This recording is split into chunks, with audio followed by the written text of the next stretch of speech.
Mes chers amis, bienvenue dans un nouvel épisode de Mon thé et les cendres. Aujourd'hui, nous allons déguster un GLP's Temple Bar, dont le pot s'obscurcit à cause du froid. Donc il n'y a pas grand chose à dire sur ce tabac. Il fait partie de la série Old London, contient du Perique, des Virginie et des Orientaux. Il est vendu sous forme de plug, autrement dit de briques. Parlons un petit peu français.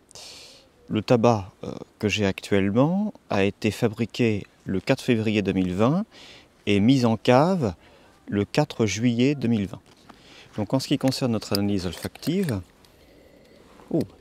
oui, on a un tabac qui est... Alors ça sent beaucoup les fruits confits. On a un tabac qui est assez étuvé. On sent presque principalement les Virginie avec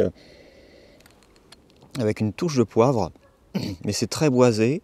Une touche de poivre, comme je le disais, des fruits confits sur les pruneaux. Ouais, ça sent beaucoup les pruneaux. On a un petit peu de ketchup, évidemment, hein, donc sauce tomate vinaigrée.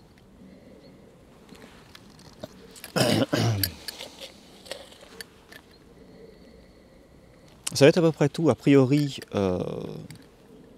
c'est un tabac assez simple. Hein. Ouais, on a un boisé plutôt clair. Ouais.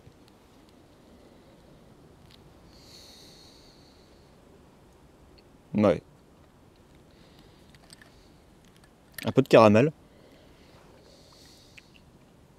Oui, il y a une certaine chaleur. Un peu dans le sucré, il y a une certaine chaleur. Un petit peu de caramel. Voilà. Ça reste assez simple. Donc mon tabac est à bon taux d'hygrométrie. C'est-à-dire qu'il n'est pas, il plie encore bien au toucher, mais on n'a aucune sensation d'humidité sur les doigts lorsqu'on le manipule. Donc ça c'est très important.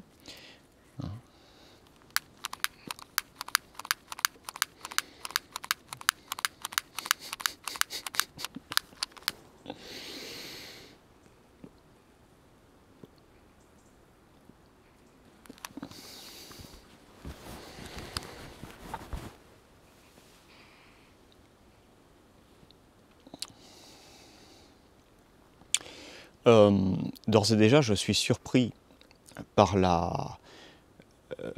l'aisance de combustion de ce tabac. C'est-à-dire que les briques de tabac sont légèrement différentes dans leur méthode de compression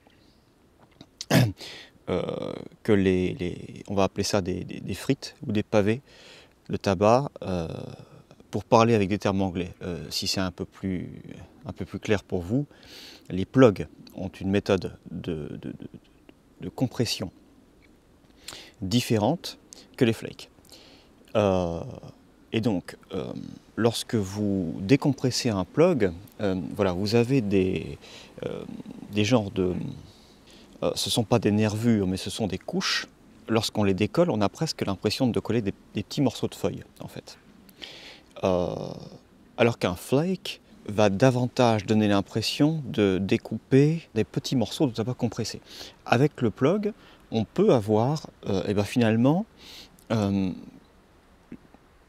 quasiment un morceau de feuille de tabac. Ce qui est très intéressant. Et donc c'est intéressant pour la combustion. On a à la fois la compression du tabac qui nous permet d'avoir une bonne conservation des saveurs, mais on a aussi cette aisance de combustion plus tard. Et je suis particulièrement avec ce tabac, je suis assez surpris. C'est-à-dire que j'aurais presque pu l'allumer en une fois. J'ai bien envie de créer mon tapis de cendre, de le tasser comme je suis en train de le faire, pour ensuite rallumer ma pipe, mais c'est très prometteur.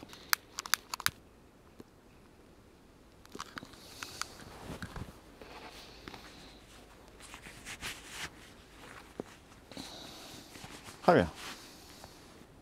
L'un des grands plaisirs d'avoir une pipe en hiver, c'est qu'on a une sorte de foyer portatif. Hein, le foyer qui est eh bien le cœur d'une maison, évidemment.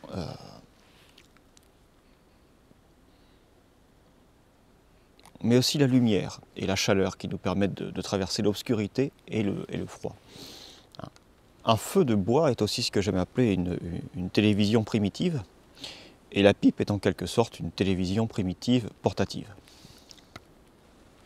À ce stade du fumage, je sens principalement les Virginies, et on a un petit piquant qui vient du périque. Mais en termes de présence gustative, c'est le seul indice qu'on va avoir à propos du périque. Si on m'avait dit que je fumais pour l'instant, hein, on n'en est qu'au début du fumage, mais si on m'avait dit que je fumais un Virginie pur, je vous aurais cru. Ceci étant, plus j'avance dans mon fumage et plus je sens un renforcement des épices sur du poivre noir, ce qui m'indique quand même la présence d'orientaux. Sans cela, le tabac est très boisé. C'est un Virginie clair.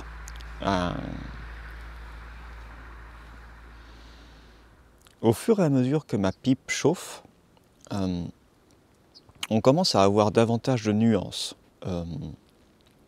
du tabac.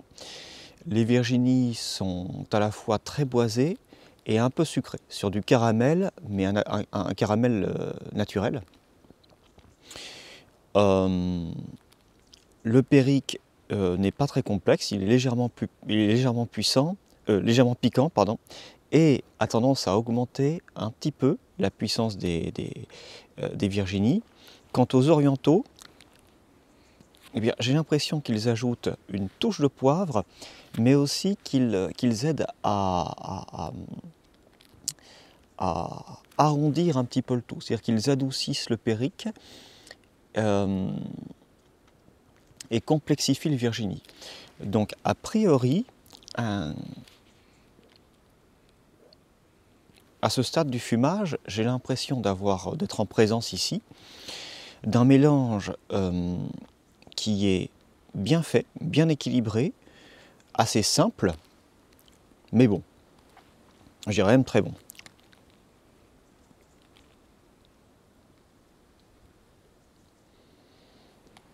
On peut sentir un petit peu d'étuvage des Virginies, mais c'est vraiment très léger.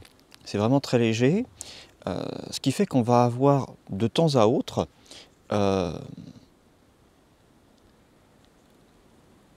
petit peu de fruits confits sur des pruneaux.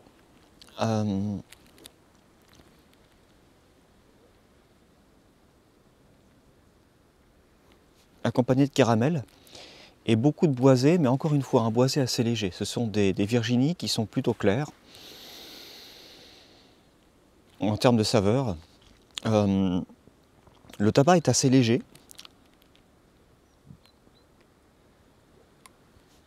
mais il a du corps. Il est léger en ce qui concerne la présence nicotinée.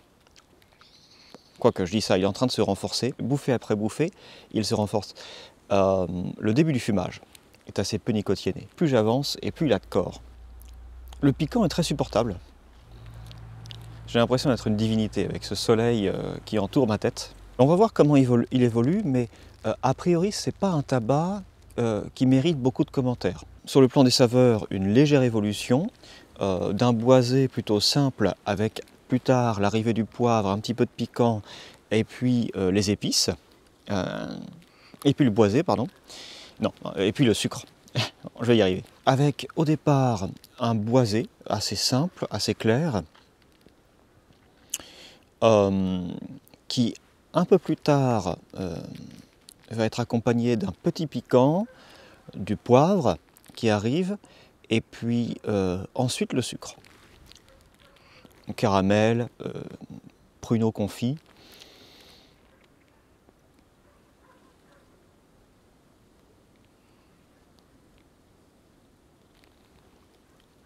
Donc finalement on a une montée plutôt classique d'un premier tiers pour préparer l'arrivée du deuxième tiers, donc où réside toute la complexité du tabac. La dernière question que je me pose, c'est comment va être le troisième tiers. Donc alors que j'entre dans mon troisième tiers et que je termine le deuxième, on a un petit peu de fruit à coque. Donc c'est un tabac dont la force, la puissance, je veux dire nicotinée, reste très, très tolérable. Il est plutôt léger en fait. Il a juste un petit peu de corps, juste assez de corps disons pour pouvoir vous permettre de digérer un repas. Mais voilà, si vous cherchez un tabac bien fait, bien équilibré, plutôt léger, mais quand même avec un petit peu de complexité, on a cette petite touche poivrée, on a cette petite touche sucrée. Il est assez, finalement, il convient à beaucoup de palais. Hein. Qui n'aime pas le boisé, une petite touche sucrée, un peu de poivre, un peu de corps, mais pas trop. Un tabac de garde, qui avec cette forme de brique se conserve très bien, très longtemps.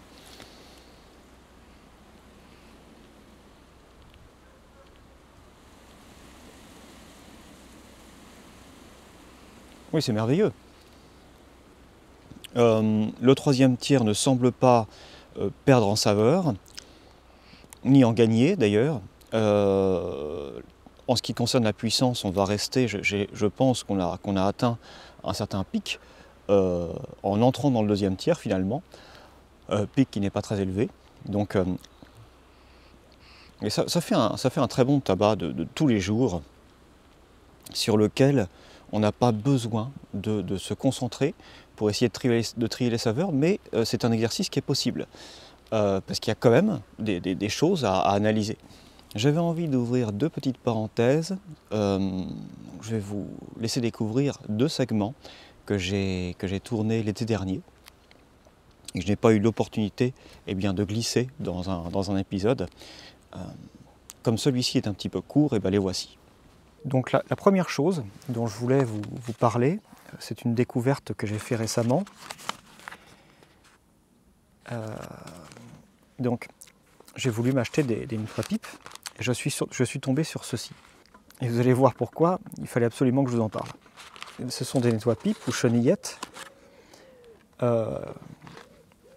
qui, à première vue, semblent être de bonne facture. Le coton semble épais. La chenillette, donc c'est un choix délibéré de la part de chaque homme, est plus fine d'un côté que de l'autre. Je pense que ça offre davantage de problèmes que de solutions. Mais la particularité de ces nettoie-pipes, c'est que vous avez donc un nettoie-pipe est composé normalement de deux choses. La première, c'est deux fils de fer qui sont roulés un petit peu en tresse. Et la deuxième, ce sont des petites fibres de coton qui sont capturées dans ces deux fils de fer entrelacés l'un avec l'autre. En plus de ça, chaque homme a choisi d'incorporer des genres de petits morceaux de plastique. Alors, j'avais envie de les féliciter pour leur emballage qui semble être en carton recyclé. Ils ont ajouté du plastique sur des fibres synthétiques déjà. Hein. Et donc ils s'en vantent. Ils s'en vantent. Ce sont des nettoie-pipes abrasifs. Hein. Et je suis en train de lire ce qui est marqué sur la boîte. Un entretien régulier de votre pipe est indispensable. Celle-ci sera meilleure et sa longévité assurée. Eh bien, sa longévité, à mon avis, n'est pas assurée avec ces nettoie-pipes parce que certes, vous allez nettoyer avec un peu plus d'efficacité votre tuyau, vous allez aussi énormément le rayer. Et alors, plus vous rayez le perçage du tuyau, plus vous permettez à de petites particules, finalement des petits dépôts de tabac, de rentrer dans les rayures, et au fur et à mesure que le temps passe, d'avoir un tuyau de plus en plus difficile à entretenir. Donc c'est complètement contre-productif, et c'est un des reproches que je fais à chaque homme qui, depuis une vingtaine d'années, je crois, essaye de faire en sorte que le fumage de la pipe, évidemment ils cherchent à vendre leurs produits, et ils essaient de les vendre à la jeune génération. Et je trouve que chaque homme, en essayant d'avoir des produits un petit peu plus séduisants pour la jeune génération, eh bien, se rendent souvent un petit peu ridicules, avec des pipes de couleurs vives. Et puis ce genre de produits, des nettoie-pipes qui n'ont aucun intérêt et qui sont à peu près 2 fois plus chers que des nettoie-pipes classiques.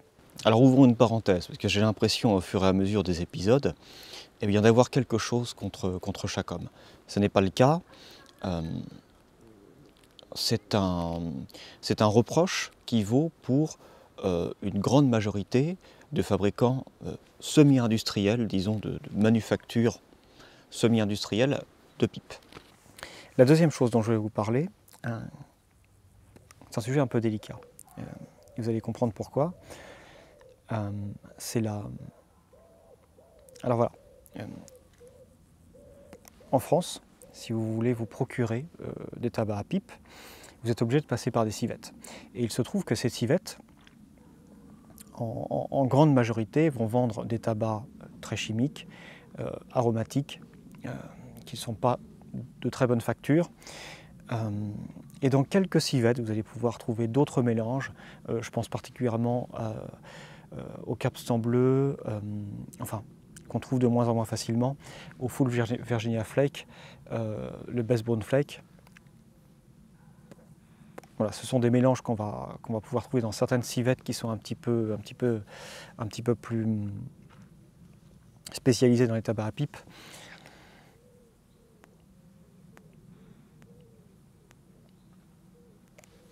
Mais en dehors de ça, eh bien, on n'a que du bas de gamme chimique. Pour se procurer de bons tabacs, eh bien, en dehors du semois par exemple, il va falloir tricher, il va falloir eh bien, entrer dans l'illégalité. Et donc c'est une chose dont je ne peux pas vraiment parler directement. Mais il y a des astuces.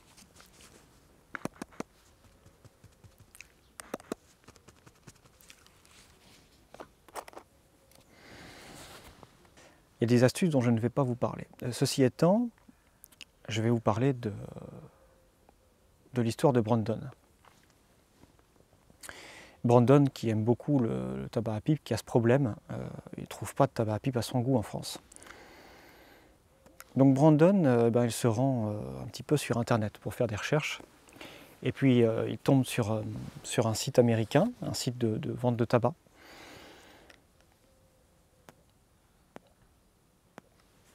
Il achète du tabac directement sur le site, qu'il fait importer en France comme n'importe quel matériau, comme n'importe quel objet qu'on peut acheter sur Internet. Et Brandon, le problème c'est que son tabac n'arrive jamais. Parce qu'il se fait prendre par la douane. Il n'a pas d'amende, mais il ne reçoit pas son tabac, il avait fait une bonne commande, il a perdu son argent. Bon. Alors Brandon se rend compte que la chose est illégale, pour des raisons un petit peu stupides de taxes. Ce qui est dommage parce qu'on peut acheter d'autres produits à l'étranger sans avoir ce genre d'inconvénient. Donc Brandon ruse un petit peu, il continue ses recherches. Et alors, il trouve une autre astuce. Cette astuce, c'est de payer un entrepôt aux États-Unis pour stocker le tabac qu'il a acheté sur le site un certain temps et faire envoyer le colis de l'entrepôt à chez lui. De cette façon, en vue du fait qu'on n'a pas d'importation directe d'un site de vente de tabac à un domicile privé, c'est beaucoup moins suspicieux. Il se trouve que Brandon trouve quelques entrepôts qui proposent, en plus de masquer un petit peu le colis,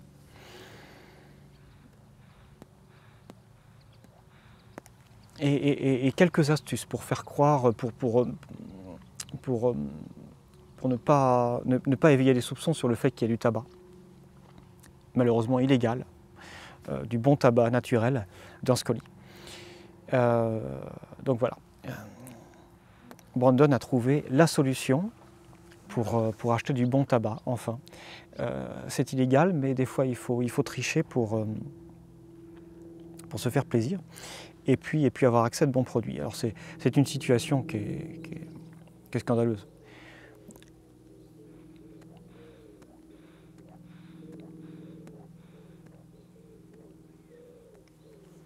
Mais c'est ainsi.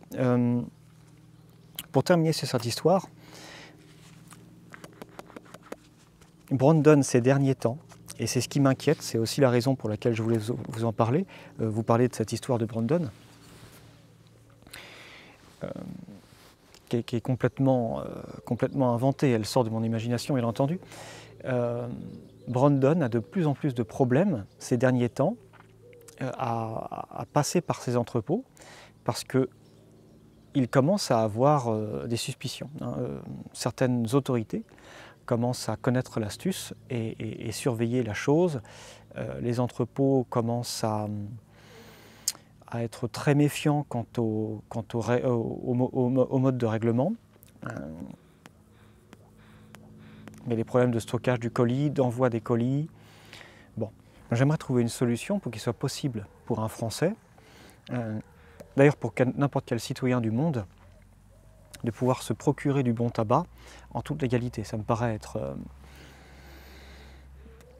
être une évidence. Pourquoi donner accès, alors si on considère que c'est un produit qui est dangereux pour la santé, pourquoi donner accès à ce qu'il y a de plus chimique et barrer l'accès aux versions naturelles? D'autres pays sont concernés. Donc je considère qu'en parler est une première étape. Je pense qu'il faut ébruiter le problème. Je pense qu'il est important de faire savoir qu'il y a des amateurs de bon tabac en France, qu'on a du mal à accéder à ces bons produits. Ça m'a l'air parfait, ouais. Ok, je sais pas pourquoi je parle fort. J'ai un micro. Ok. Ouh. Intéressant.